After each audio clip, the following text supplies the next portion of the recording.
Bonjour à tous, bienvenue dans cette nouvelle vidéo sur le carême. Nous avons déjà par le passé vu ce que c'était que le jeûne, comment est-ce qu'on jeûne, pourquoi est-ce qu'on jeûne.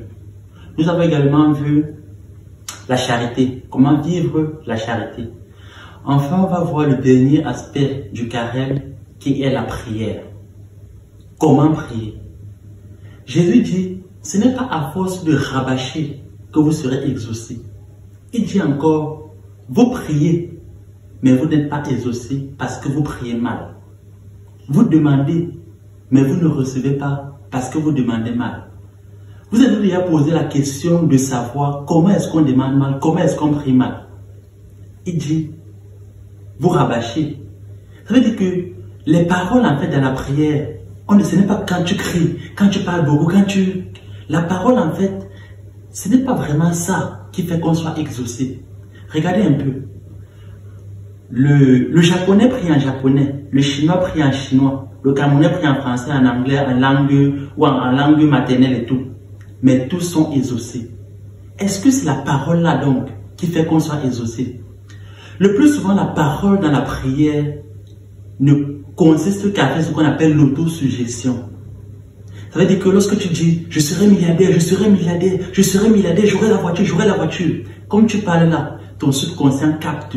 Du coup, ça redonne une routine qui revient dans ta tête. C'est ça l'autosuggestion. La prière, c'est ça, c'est déjà avoir foi que ça va se réaliser, que ça va se produire. Je vous explique un peu pour que vous compreniez. On a deux composantes dans notre chair. On a l'esprit et on a l'âme. On doit vivre sa prière, on doit vivre ce qu'on demande, on doit croire que ça s'est déjà réalisé. Si on revient sur l'émotion qu'il y a derrière la prière, pour que vous compreniez, je vais prendre des exemples factuels en fait. Si on entre dans votre pièce, vous êtes là, quelqu'un vient vous dire, ton enfant est décédé. Directement les larmes commencent à couler. Il y a l'anxiété qui commence, vous commencez à pleurer. Vous ne comprenez, vous ne commandez pas ces larmes. Ça coule seul. Là, c'est ton âme qui est en train de pleurer. Parce que tu as reçu une émotion négative. Si par contre, ton enfant vient te dire, on m'a renvoyé de l'école, qu'est-ce que tu fais? Là, tu commences à réfléchir. Tu te demandes, tu te poses la question à savoir, comment je vais faire pour payer la pension de l'enfant là? Tu réfléchis en fait. Tu dis, j'ai la tontine de tel, j'ai tel argent dehors. Si je regroupe tout ça, déjà mon enfant, ça fait quel montant? Il va te dire le montant. Là, ce n'est plus l'émotion, c'est la réflexion. Arrêtez donc de réfléchir dans la prière, mais ressentez plutôt ce dont vous avez besoin. Beaucoup de personnes prient, ne sont pas exaucées parce qu'elles réfléchissent dans la prière.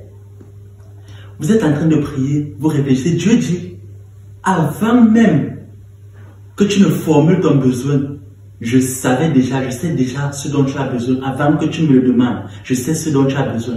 Comment est-ce qu'il sait? Tout simplement parce que lorsque tu ressens un manque, Dieu qui fait partie de toi, qui est dans ton esprit, a déjà eu vent de ce que tu as manqué là. Avant que tu n'ouvres ta bouche pour dire, Seigneur, donne-moi cela. C'est donc ça la nuance qu'il y a dans la prière. Beaucoup de gens se mettent à genoux.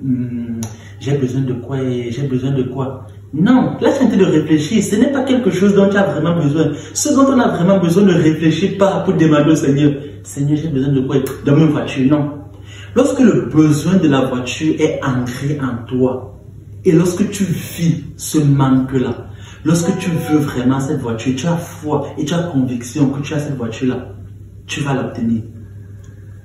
Regardez un peu ce que les catholiques ont fait en sorte qu'on puisse vivre cela, vivre notre prière. Ils ont établi ce qu'on appelle les neuvaines. La personne qui a établi ce principe de neuvaine chez les catholiques, c'est un génie. Pourquoi?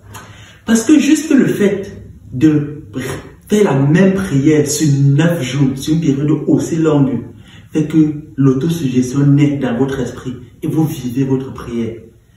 Seigneur, je veux la guérison, premier jour. Deuxième jour, Seigneur, je veux la guérison. Troisième jour, Seigneur, je veux la guérison. Vous vivez votre prière. Ça s'ancre en vous, de telle sorte que ça fait partie de vous. Et à ce moment-là, vous fusionnez donc votre émotion et votre prière. Du coup, ça commence à agir en vous comme une redondance.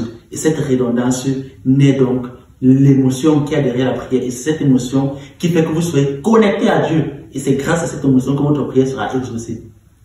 Et après la nouvelle, le génie encore qui a mis sur pied cette nouvelle dit, vous devez faire une action de grâce. Action de grâce, c'est quoi? C'est remercier le Seigneur pour quelque chose. Ça veut dire quoi?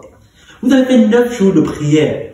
Après les 9 jours, vous remerciez déjà le Seigneur de vous avoir exaucé en faisant une action de grâce, alors que vous n'avez même pas déjà reçu alors que peut-être vous n'avez même pas encore été exaucé. Ça veut dire que vous prenez un deuxième élément, la foi. La foi d'avoir été exaucé sans toutefois avoir été exaucé. Est-ce que vous comprenez même la nuance?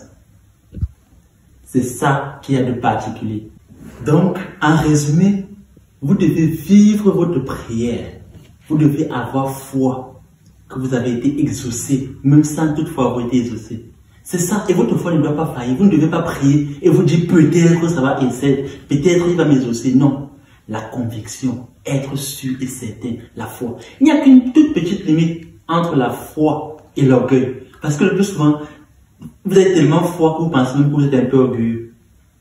Ayez foi en votre prière. Soyez convaincus, ayez confiance en Christ et soyez sûr que vous serez exaucés.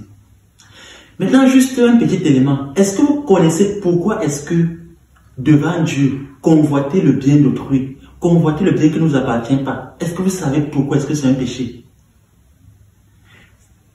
Je vais vous raconter, je vais vous mettre ça en regard. Imaginez que vous êtes un parent très riche, immensément riche. Un matin, vous surprenez votre fils devant le portail, en train d'observer un autre enfant qui passe sur une bicyclette. Et votre fils se pose la question, pourquoi c'est cet enfant-là qui a cette bicyclette et pas moi? Moi, j'aurais dû avoir cette bicyclette.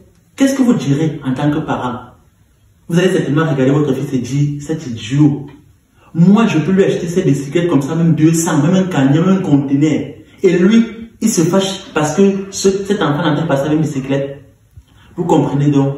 C'est parce que en convoitant le bien d'autrui, vous minimisez la puissance de Dieu, vous minimisez sa grandeur, parce que vous n'estimez pas qu'il puisse faire pareil pour vous.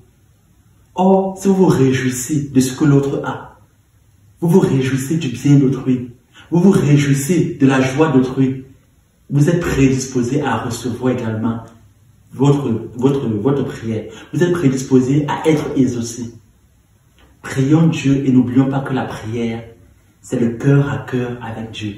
Le cœur à cœur, on lui demande ce dont on a besoin, on vit le besoin et on va être exaucé.